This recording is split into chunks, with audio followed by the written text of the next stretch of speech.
কল্পনা করুন আপনি সারা জীবন ধরে ভীষণ পরিশ্রম করে টাকা পয়সা ইনকাম করেছেন। এবার যখন আপনি সুযোগ পেলেন তখন আপনি কোনো ট্রিপে গেলেন, কোনো একটি স্টেশনে আপনি বসে আছেন, তখন কিছু গুন্ডা এসে আপনাকে ভয় দেখালো। তারা বলল যে যত টাকা তোমার কাছে আছে সব বের করে দাও, না হলে তোমাকে আমরা মেরে ফেলবো। অর্থাৎ ইওর মানি না ইওর লাইফ। অনেস্ট রিয়াকশন তো এটাই হবে যে এই নিন আমার ওয়ালেট আর আমাকে ছেড়ে দিন প্লিজ। কারণ আমাদের মধ্যে কেউ সুপারম্যান না যে ওই গুন্ডাদের সাথে লড়াই করবে।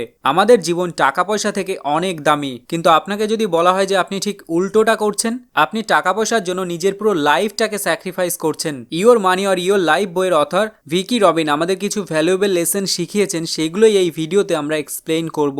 তো lesson number 1, change your relationship with মানি। আপনার কি এটা মনে হয় যে আপনি যত টাকা ইনকাম করছেন সেটা এনাফ না? আমার বন্ধুদের বড় বড় বাড়ি গাড়ি টাকা পয়সা সবকিছুই আছে, কই আমার তো কিছুই নেই। আমরা তখন ভাবতে থাকি যে সাকসেসফুল মানেই বড় গাড়ি টাকা পয়সা ইত্যাদি। লেখকের মতে টাকা পয়সা শুধুমাত্র মিনস অফ অ্যাকিউমুলেশন না, যে জিনিসপত্র কিনে কিনে ভর্তি করাই হলো টাকার কাজ। টাকা মানে means of fulfilment and happiness.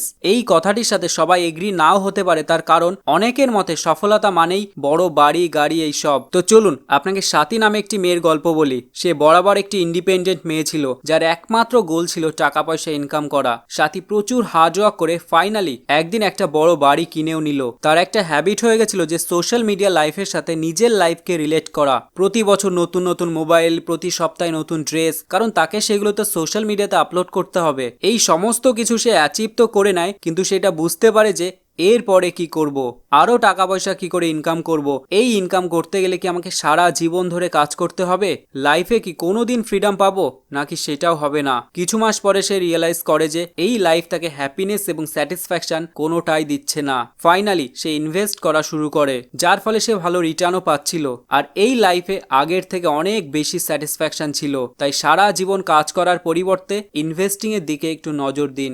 Lesson number 2, discover your real hourly wedge rate. আপনি কি এনাফ টাকা ইনকাম করছেন? এক মাসে যত টাকা আপনার ইনকাম করা উচিত ততটা কি পাচ্ছেন? আপনি যতটা পরিশ্রম করছেন সেই তুলনায় কি আপনার ইনকামটা জাস্টিফাইড? অথরের মতে আপনি যদি এটা না জানেন যে প্রতি ঘন্টায় কত টাকা ইনকাম করছেন, তাহলে আপনি রিয়েল লাইফের ব্যাপারে কিছুই জানেন না। সো এই আওয়ারলি ওয়েজ রেটটা কি সেটা বুঝে নিন। এনার নাম রাহুল, যিনি প্রতি মাসে 25 দিন আর প্রতিদিন 8 ঘন্টা কাজ করে। আর এনার স্যালারি 50,000 টাকা। 50,000 ভাগ 25, অর্থাৎ রাহুলের প্রতিদিনের ইনকাম 2,000 টাকা। এবার প্রতিদিন তিনি যদি 8 ঘন্টা কাজ করেন, তাহলে তার প্রতি ঘন্টার ইনকাম 2000 ভাগ 8 অর্থাৎ 250 টাকা। তিনি প্রতি ঘন্টায় 250 টাকা ইনকাম করছেন। আসলে এই ক্যালকুলেশনটা ঠিক না।